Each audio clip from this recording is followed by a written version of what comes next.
Okay, so we're gonna finally take a look at United. What United need to do this summer, right? And I thought I'd just start off by taking us through a journey of what it's been like recently as a Man United fan. Just what it's been like, what we've been going through, and put everything into context, right? So, of course, we had Ten Hag at the start of last season, right? And um a lot of people disagreed with that decision, but we started the season with him and he was quickly gone, right? So if you just go into the next slide, yeah. So he left the 28th of October. We were 14th in the table with our second lowest points tally ever at that stage, right? Not great, right? I think everyone was in agreement. We were in a terrible spot and something needed to change, right? Yeah. In comes the new man, Ruben Amorim. Okay. Had his success in Portugal, couple of league titles, you know, fresh hope, right? It can't possibly go as badly as it had been going recently under Ten Hag. That's the thinking, right? Man United can never be 14th place. We had a decent team. I think everybody kind of thought our squad should be fighting for the top six. Obviously, people were disappointed when we finished eighth the season before, even though we had a really bad injury crisis. Yeah. So that's where we were, right? Yeah. And when he joins, we immediately see kind of what he's on. We see his lineup for the first game, right? And yeah, if you go to that one. So this is how things started off under Amaru. All right. If everyone remembers, yeah, obviously we had like Johnny Evans playing here and there, but I just want to point out the front three we had: Bruno, Garnacho, and Rashford. All right, that was what he came in and started off with. And just being honest, I was immediately like checked out. I tried to be positive, right? But as a Man U fan, I saw that and I went, "Oh, okay, yeah, this doesn't look good," because it was something that just never could work under any circumstances at this level, like at Premier League level. Got a But guy in Bruno. why can't that work though? Like Yeah, yeah. Bruno, one of the best creative midfielders we've ever seen in the Premier League. Mhm, Uh, Rashford, Garnacho, two very fast players. Bruno can play a lot of free balls for them, right? mhm. Great question. You've got three attackers there where none of them is in their skill set to hold on to the ball under any pressure. Like in central areas, especially. So, yes, two fast players who thrive when there's space.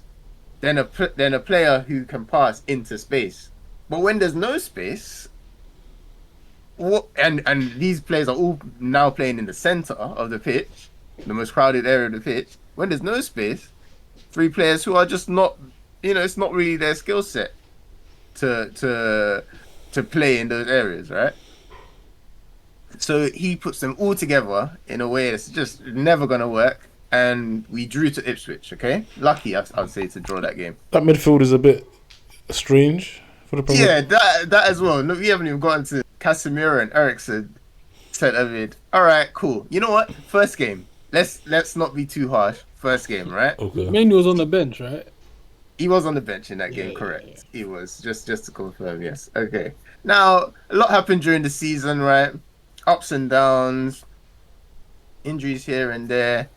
Let's just look at the next slide where we look at what our general team was by the end of the season, right? Notice Marcus Rashford's gone because he'd sent him out on loan in January. Decided he couldn't really add anything to the squad. Um, so Hoyland starts playing instead up front, but nothing really else has changed except Ericsson's come out for Ugarte. Hmm. The rest of the team, and we also signed Dorgu. Let's make that clear as well. In which, I would say Dorgu added something to the squad. You guys agree? Yeah, yeah. Yeah. Ugarte coming in next to Casemiro. It did actually improve us compared to what we were doing before that, because we went on a run for a couple of months where, boy, I mean, we were losing every game. We were losing like everything was terrible. And but just to confirm, you asked about Kobe Mainoo. Kobe Mainoo still is not in the starting lineup, and he did not enter the starting lineup at any point during the season. Okay, so that's kind of how our season went. And just to break down what actually happened during the season, if you go on to the next slide. So he joined at 14th. We finished at 15th in the Premier League.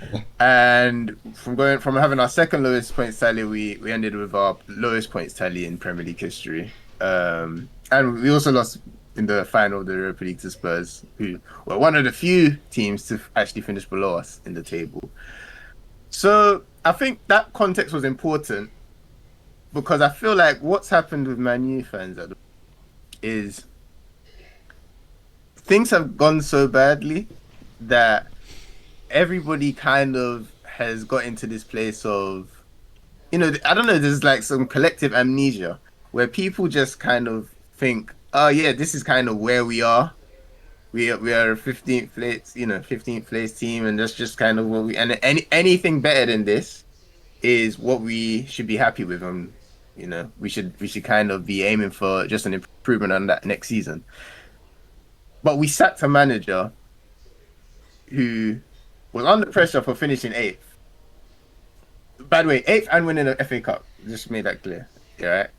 After an injury crisis. And in my opinion, he should have been under pressure. So that's the context, all right? So the next manager is much worse than that. Okay? Much worse than that, results-wise. Agree? Yeah. Yeah. Okay. That was a bit negative, right? That was a bit negative. So let's start looking into the future. Let's start looking into how things can change, all right? I think that's healthy. That's healthy. No point reminiscing on the past. Let's have a look at the state of play this summer, right? So had a few departures. Christian Eriksen, who wasted 3 years of his career at the club doing nothing, playing out of position. Victor Lindelof, who was here for 8 years, 8 years at the club. I don't know. You guys, we don't have to spend too long on him, but for me, one of the worst signings Man U ever made. I don't know if that's harsh. Agreed. No. Agreed. Okay, yeah. Johnny Evans retired, good lad. And then the guys were looking like we're going to sell because they have no future at the club. Marcus Rashford, Jadon Sancho, Garnacho, and Anthony. Now, like, I think everyone knows they're all leaving, right? Yeah. But could you imagine saying this 2 years ago, that those 4 players are going to be out of the door because they're just surplus to requirements? Like, oh yeah, that's mental. Yeah, if I'm hearing that, I'm thinking, wow, imagine the players we do have. Imagine the players that. imagine what we've managed to, what kind of team we've managed to put together where we don't even need these guys. Yeah, man. We've got to have a super team if these players are surplus to requirements. Yeah, but let's, I guess, look at where we actually are at this moment on paper. Let's just mention, so those guys are gone or going, and we have made one signing already this summer, Matheus Cunha. All right, wasn't my first choice, I would say, but I'm happy with the signing overall. He would have been one of my top 2 or 3 choices in that position. I think he suits the role well in that left attacking mid role. What do you guys think of the Cunha signing?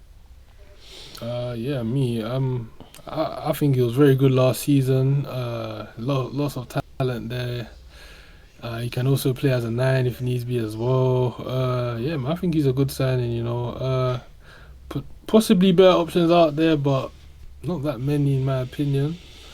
And Yeah, I think he's good, man. I have no complaints about that signing. yeah. For me, as far as guys that would actually come to United, I think he's he didn't really have too many options, so he was quite high on the list for him to come to United. So decent signing, like you say, he can play multiple positions. Skillful player, confident player. We've not really had one of those properly for a while. So yeah, I think it'll be fun to see. Well, let me not say fun, but it'll be good to see Cunha in the team next season. It will have a good effect, I Yeah, think. Yeah. Help I us a lot. agree. We were Yeah, lacking a player who can actually hold on to the ball Mm-hmm. in the final third, at least. But yeah, exactly. And he suits the system, right? Like none of those players, and that's the thing. In fairness, we're getting rid of Garnacho, Rashford. For how the manager wants them to play in the system, I don't think it was ever going to work. Yeah. So yeah, this is a good improvement for this system. So I've got a starting lineup there, which was my opinion on what our best current lineup is. Ignoring those players that are leaving at this moment. Don't know if you guys can see it there, but I'll just go through it. Onana, Mazraoui, De Ligt, Euro. I didn't include Martinez because he's injured, but Martinez came in for one of those centre backs. Um, Ahmad, Mainu, Casemiro, Dorgu, then Bruno, Cunha, Ireland. Right? mm. Would you guys say that's our best 11 at the moment? What would you guys change? Maybe Mm, just with what uh, we've got right now. probably, man, it doesn't move me. It doesn't But really, but yeah. Do we have anything better? no, I don't think so. I think this is probably it. Um, if you had someone quicker instead of Bruno, then you could have Hmm. Zexi in there. But anyway, yeah, Right. So okay. So yeah, that's it. So that's what you're looking at, right? And you're saying if you have someone quicker than Bruno, that's probably the next step to improve on this team, right? yeah. yeah, Yeah, it's I definitely would our agree. best Hmm. midfield partnership. Okay. Yeah. And obviously, there's the question on whether Ahmad should be playing wing back or number 10. I put Ahmad wing back there because our other option is Dallo, and I just can't do it. I can't do it anymore. But I probably would prefer Ahmad to be part of the front three. But okay, you know. So I agree with what you said, Jermaine. And just there's a sweet short period this summer where it actually looked like you know, we could upgrade in that position by selling Bruno and getting a replacement, right? So if you just press continue quickly, you know, there was um there was a spell where the links were really really strong, really really strong. Where Bruno Fernandez on the verge of joining Al Hilal. And I'll be real, in my head, I was spending the money already. I was there. I was like, it felt like this Hail Mary that just like had landed in the palm of our hands, just out of nowhere. And like, we were gonna get £100 million for someone who's about to turn 31. Get those 300k per week off the wage bill as well. And we could spend that money on players who suit the system because Bruno doesn't have a position in the system, does he? He's not a centre Bro, mid. He's not a player. He's not the best in the front three because when he has to go wide, he's useless. He's not great out wide. His qualities are in and around the box in central areas. Especially when there's like space. There's just no role for him here.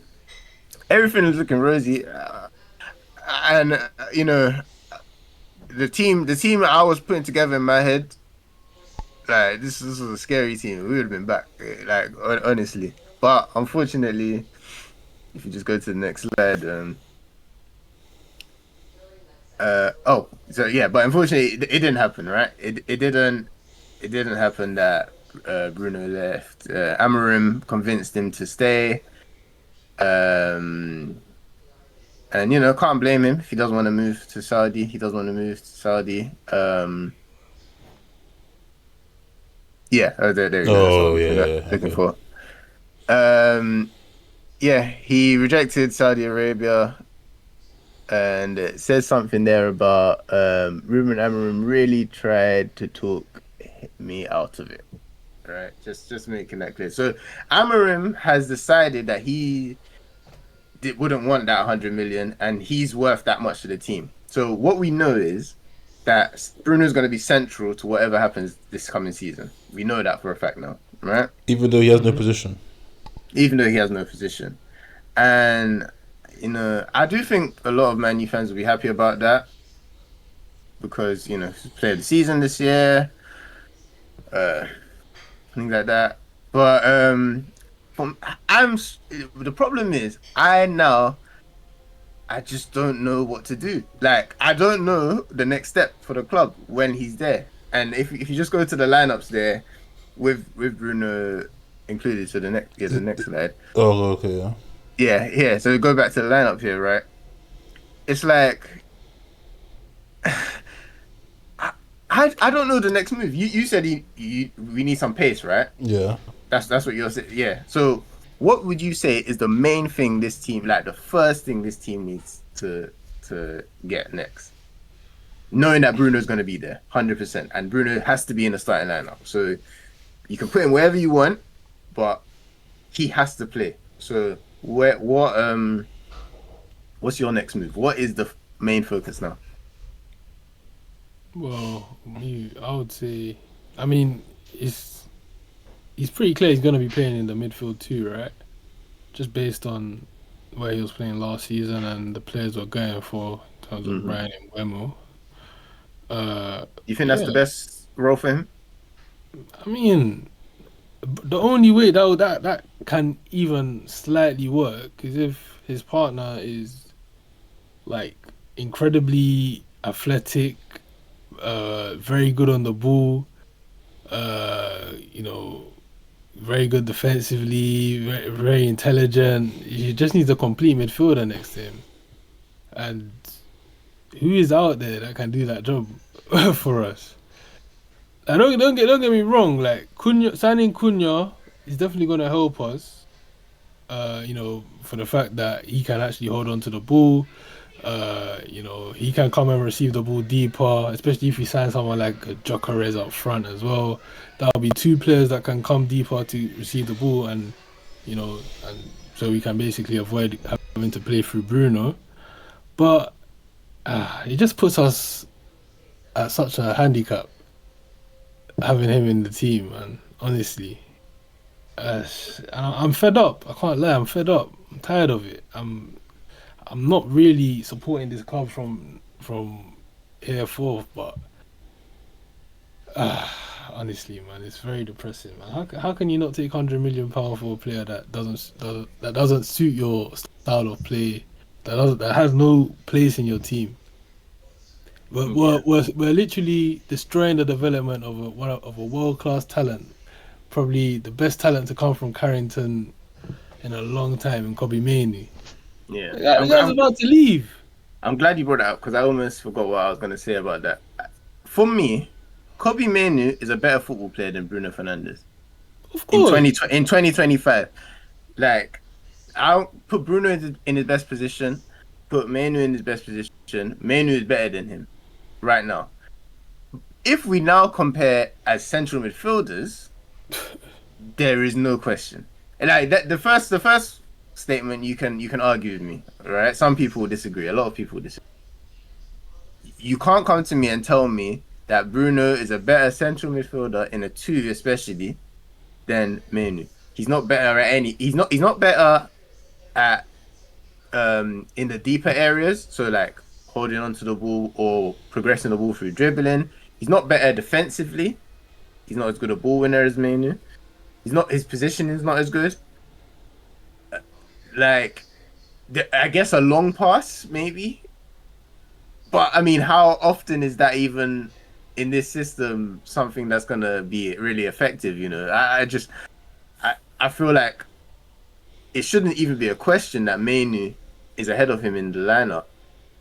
But yeah, we know that's not gonna happen. So, but yeah, I don't know where Bruno can fit in. You say centre mid. You agree, Jermaine?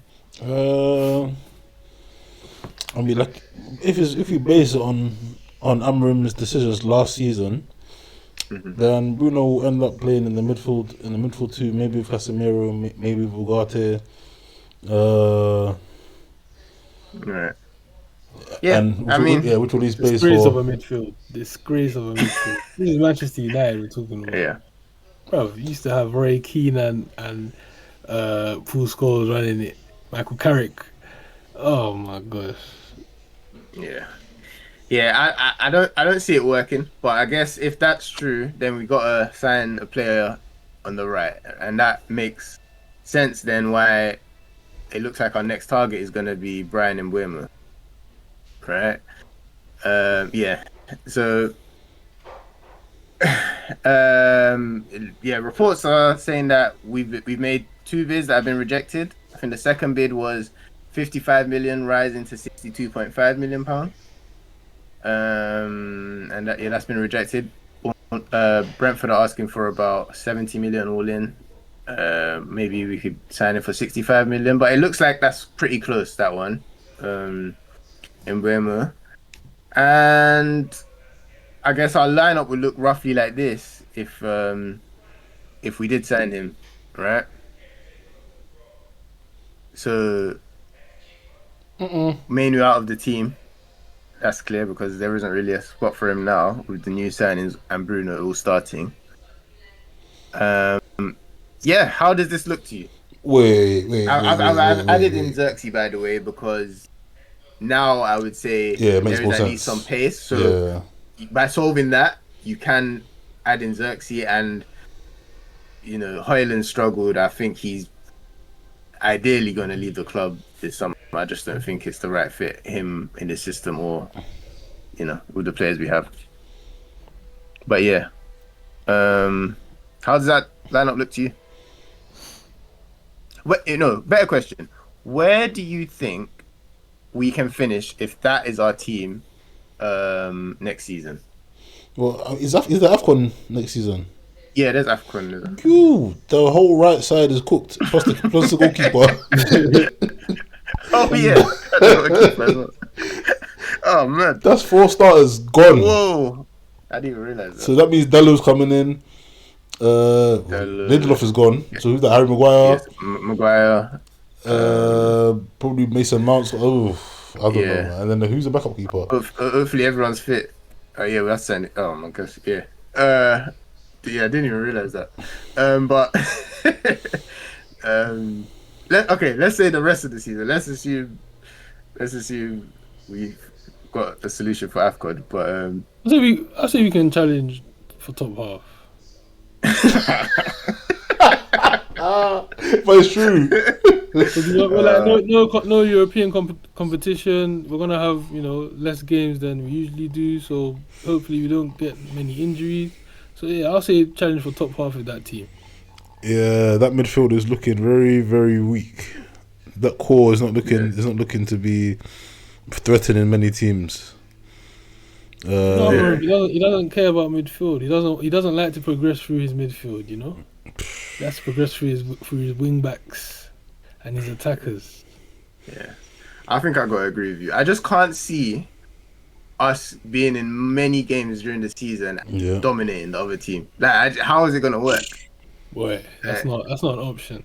And when Casemiro and Bruno are next to each other, it's just a recipe for disaster because they're both just gonna be launching balls forward, just like willy nilly. Because they can't do any combination play together and like control them. They will know that. Bruno's not even gonna try to, but Casemiro will know that. So yeah, it's So okay, what then? Let's assume we've got again Mbeumo. In fact, no. But before we do that, is Mbeumo a good signing? Important question. It looks like it's about to. He's he's a good player. He's a very good player. Yeah, like good finisher. He runs a lot as well. I've got a Works list hard. of The fans will love that. Yeah, I've got a list of all the realistic right-sided targets that we could have had instead if you just go to the next slide. The money's a lot. I can't, Yeah. I'll be It's- honest. Yeah, so 65 million. If you're looking at this list, this is, all the semi-realistic options. Maybe some of these aren't realistic, honestly. We're not sure. But him for 65 million, is there someone on that list that you think we should have targeted instead, maybe? Of course, of course. Of course. So when you say of course, who are you referring to? Kudus. Kudus. Kudus is clear of every player on that list. Like, oh my god, Kudus would be perfect for that role. Perfect. Like people talk about Kudus' end product. Most of the time, he's getting the ball from the defensive mid position and bringing the ball to the box. He's tired by then, bro. He's a one-man team at West Ham. Let's talk about Jared Bowen. Come on, man. Like, that's racism. That's racism. If you say Bowen is better than Kudus, that's just racism. I mean, I think it's different things, right? Bowen in the final third, he's for years now. He's been West Ham's reliable guy. Like, so he offers a different role. Kudus What? runs past three guys in the midfield on Right. a regular basis. No other player in the whole world is doing this at the moment. It's just him. Bro, he's in a league of his own. Don't talk to me about Jared Bowen, man. Come on, man. Yeah. Come on. But yeah, Kudus, like the fee that I'm seeing like in the news that is being reported that West Ham want for him. That's a steal. That's Yeah, a bargain. he's slightly Every cheaper team than should be Mbeumo. going for him. Every Yeah. team. He gets into every single team in the world. Every single team in the world. There's not a team in football right now that he doesn't get into. Really, Not a Barcelona, Yes, he gets into Barca team, bro. PSG. PSG. Yes, why not? Why not? He's better than all their midfielders. All of them. Well, that shows how highly you rate him, and I agree. Actually, I agree that he's something special. That I think he suffered from the same stuff that Paul Pogba kind of suffered from at United. Racism. Racism in the media. Well, that's not what I meant. What I meant was someone who has such a complete skill set. Right? He can dribble. He can pass. He can play in so many different positions. When a team is struggling to even be in a game, you give him the ball and you just ask him to run. And West Ham he's been playing with 2 or 3 defensive mids, then maybe just Bowen ahead of him, so no striker who can help him hold on to the ball either.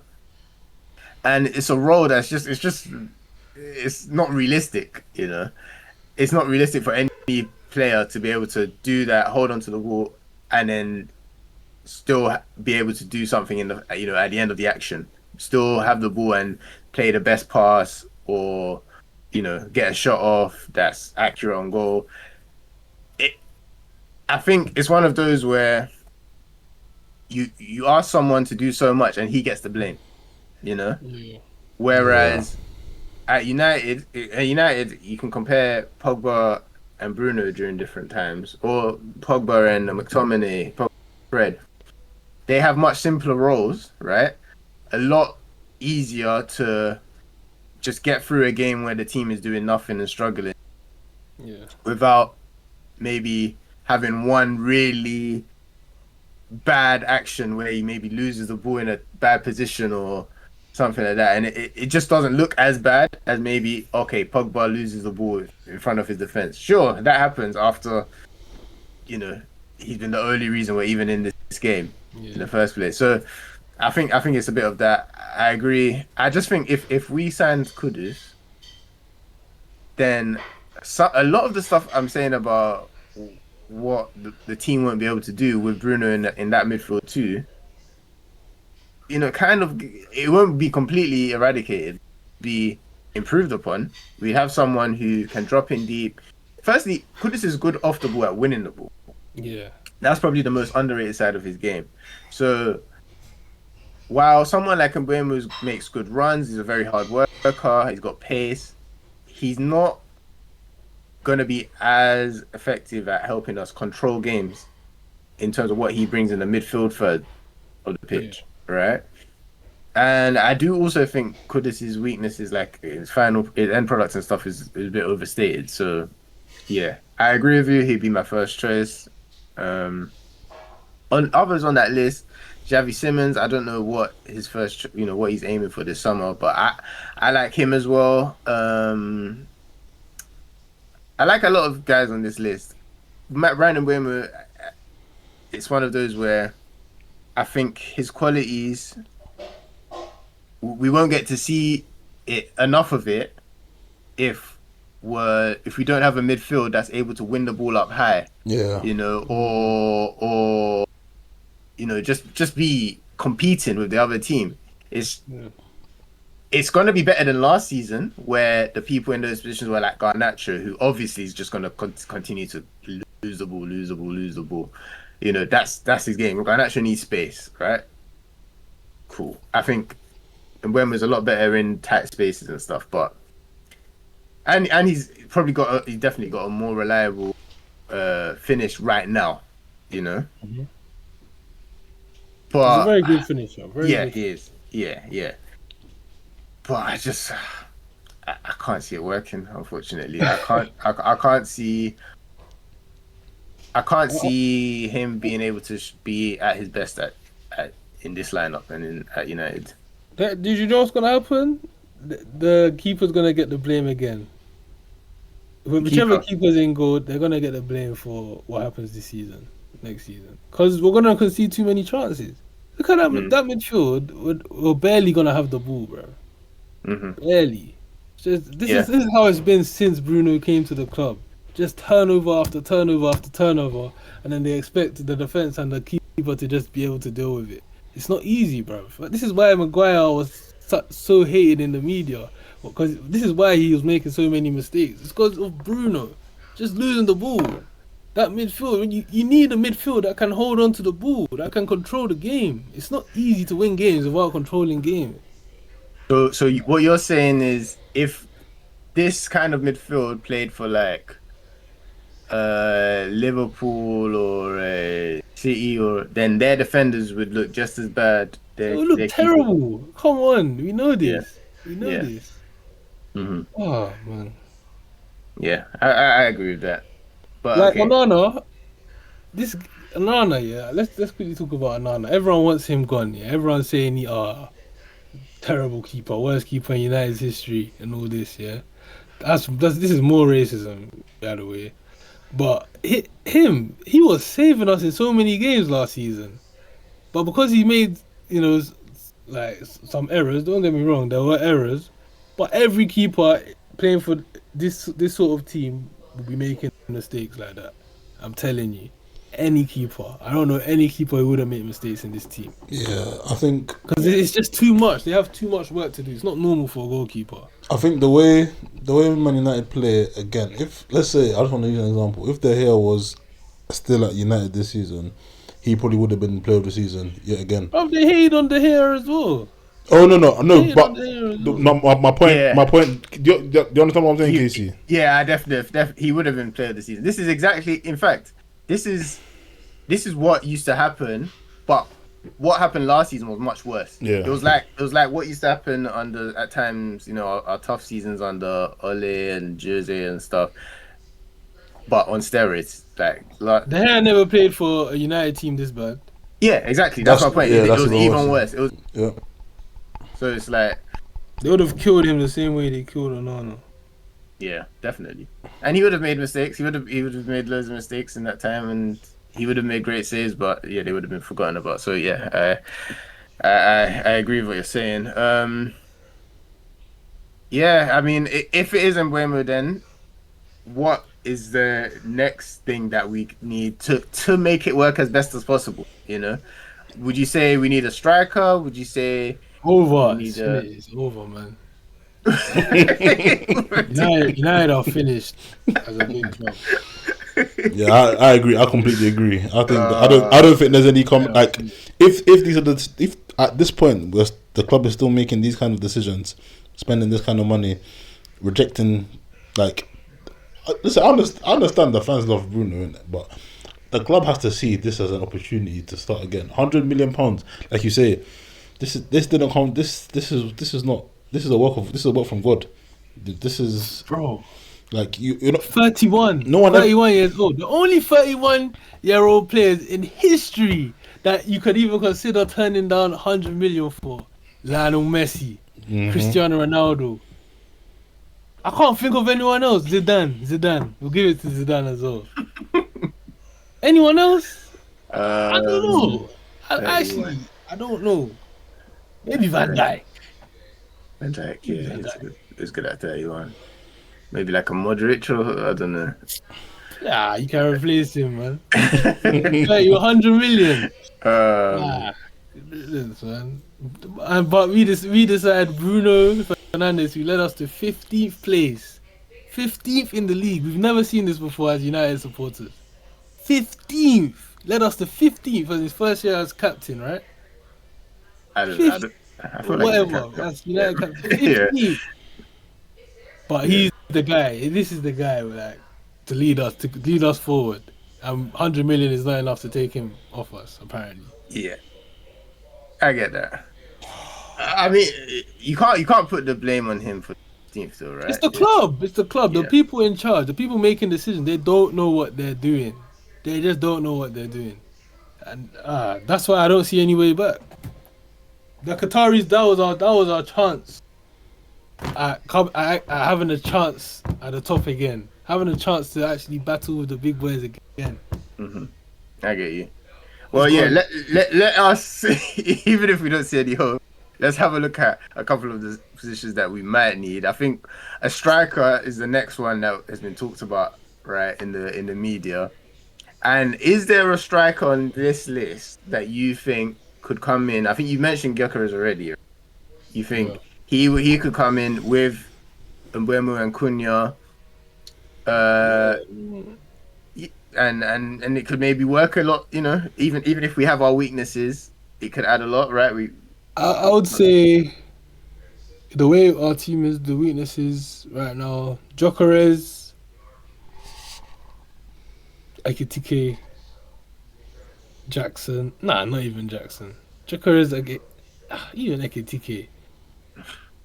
Just Gyökeres, man. I'll be real.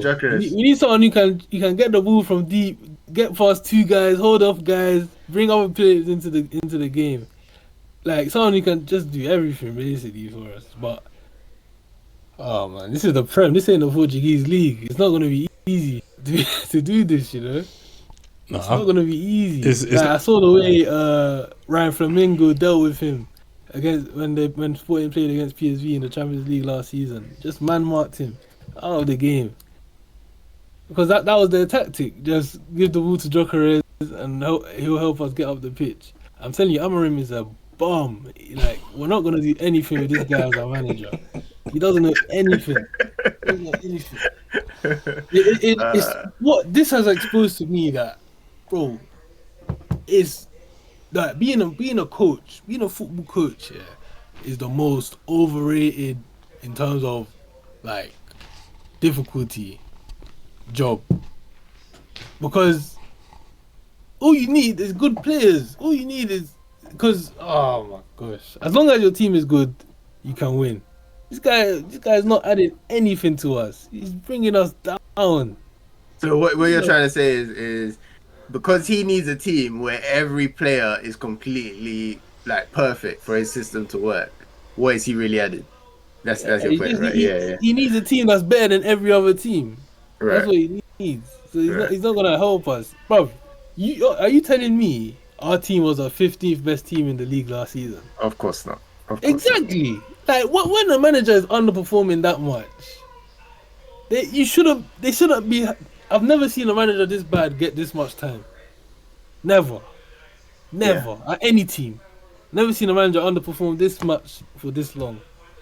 I agree, and I think that's why I wanted to like just bring up the context of the season a little bit at the start, because it's weird. This is a unique situation. I think Man U fans, we've had so much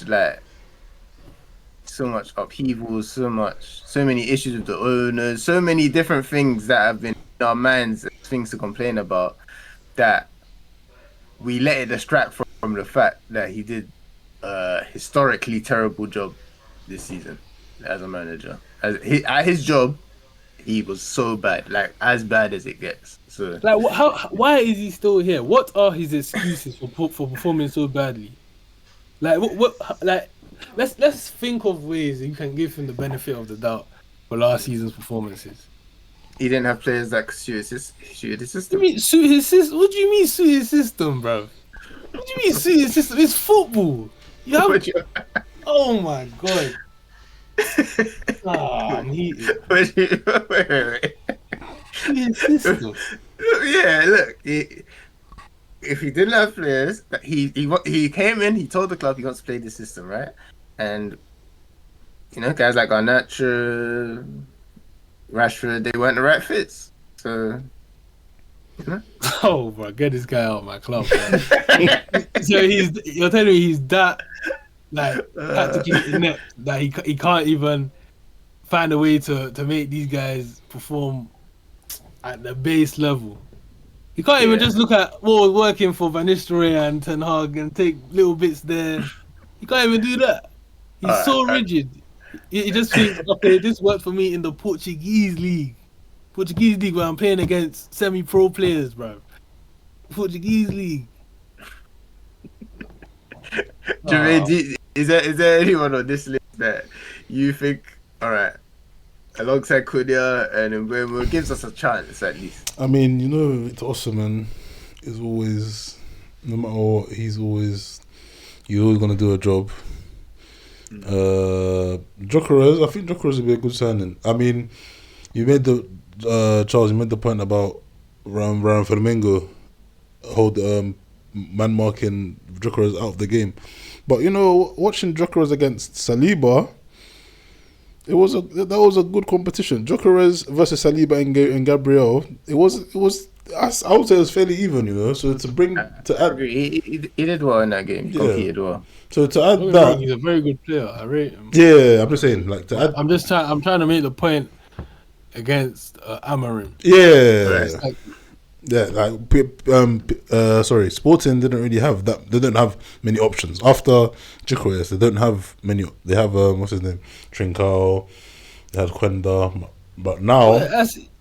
Go on. Oh yeah, but now coming into United with potentially Mbeumo and Cunha, I think those are good players to have behind him, where his job is not just him. Yeah, that's true. I agree with that. I agree. But still, though, it's gonna be tough to get the ball there. Yeah, Like, we saw the way most of our attacks were coming from the wings. Like Ahmad would have to beat like 3 guys and then do a madness and then cut back. That's where most of our chances were coming from. Bro, how many games did we get more than 2 chances? Not that many. So it's gonna be tough, man. It's gonna be tough. And I also want to make a point, yeah. And this is a point that goes over a lot of people's heads. People are talking like you're going to sign all these guys. Oh yeah, they scored 20 goals. Like Mbeumo, he scored 20 goals in the league. Yeah, cool. Like Jokeres, look how many goals he scored for his team. Cool. These guys were their team's penalty takers. Cancel the penalty goals from what they're gonna get at United, because we all know they're not taking penalties. They're not allowed to. Only one man is allowed to take all the set pieces go to one man. Bruno Fernandes. Bro, this Yeah. I mean, it's a good point, right? But that means Mbeumo was on 15, really, and I'm sure Jokeres That's scored. good. Yeah. Good. Yeah.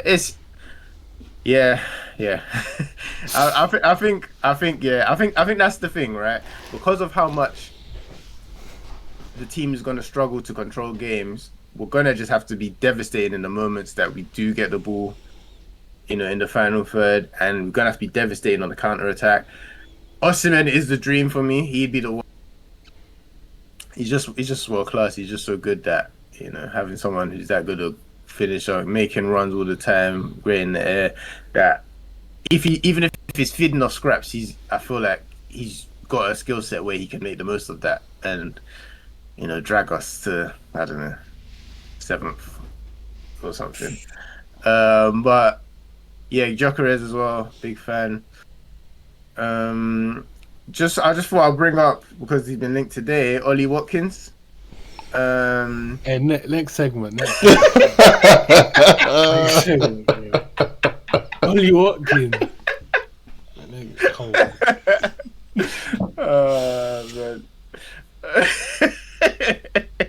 No, nothing. Oh man. All right. So okay, if we looked at the strikers, hopefully we get someone. Centre mid is another area we need to improve on, right? Everyone agrees. Yeah. I mean, the main position. Yeah, I mean, okay. I just want to say this. I think Kobe Mainoo is Man United's best player. I think he's definitely going to be one of the best players in the world. I think it's like, I feel like what's happened with him, if he was the exact same player, but he'd been signed and he was 23 years old, and just based on his performances the season before last, none of the things people are saying right now, they'd be not like none of it. Like some people are saying that he's put on weight, he can't run anymore. He hasn't had a run of games. He hasn't had a run of games to show what he can do. He didn't play this season. He didn't play in this system. Did he play more than like 3 games in a row at any point? Did he like? Oh. Yeah. So if it was him next to a centre mid, it makes it a lot easier to come up with targets that could work. That's the thing, because if it's Mainoo next to anyone on this list, but I could probably start bringing other options as well who are not quite as good as the people here, but I could see it working a little bit, But when it's Bruno as a partner, I rate these. I think Adam Wharton's world class. I think Lamine Kamara can be world class. I think these are top players. Manu Kone, I'm a big fan. I don't think any of these players can make it with Bruno. Can I offer a suggestion? Yeah, go on. How about Kone? Oh, as in the Kone at Man United? Yeah. Oh, second Kone. I mean, I would love that. I would love it.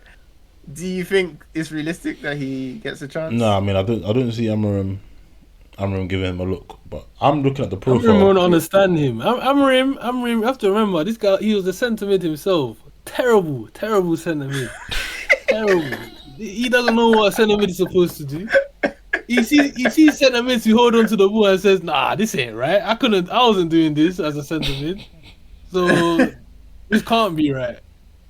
How can you stop playing a player centre mid because he takes too many touches? What is this mentality? It's the system. It's the system. It's the system. Alright. I hope he proves me wrong. Mm-hmm. If he proves me wrong, that will teach me a lot. Teach me a lot. That I have a lot to learn about football as well. Right. Yeah. Allow me to go back to the drawing board and enjoy the beautiful game a lot more. All right. But man, Amorim, if we're a serious club, he'll be out by November. Yeah. All right. Yeah. I mean, that's like I would rather realistic. Talk about like what we would hope for. I don't have any faith. I don't have any hope for this club. I'll be real. There's no hope. And that's the thing. I part of me wanted to talk about like what we aim for, but for me, something happened when we rejected that Bruno bid. I think the switch that had been in the back of my mind, like we just need to get it right for like a year or two, or a year or two good decisions, and we're like there, we're like right back at the top. I don't feel like that anymore. That's what's changed now. I feel like this was probably our last chance. We've got some good young players, but our good young players are not playing. Well, mainly our best young player, and he's not playing, so he's probably going to leave soon. Which people might scoff at, but why would someone as good as him, if you understand how good he is, and this is the question, I think a lot of Man U fans probably don't. Is, but if you understand how good he is, why would someone like that settle for being on the bench at a team that's not even in Europe? And you know, we struggled to beat, was it Malaysian All Stars? Yeah, With our best players on the pitch. Come on, man. The guy he needs to go back to the drawing board of another club and figure it out, because he's not gonna do it here. Yeah, He's struggling big time. I think I agree with you. I hate the fact that he got to the Europa League final, man. Yeah, That's probably what's kept him in the job. yeah, I agree. I mean, yeah. So if none of these midfielders, we talk about striker. We could talk about keepers. We could talk about backs, but I mean, Say that again. I said we could talk about keepers. We could talk about wing backs. Just as a wing back, right? We haven't really been linked with anyone this summer, which is a bit scary to me, just because it just means that, is Ahmad going to play every game at right wing back?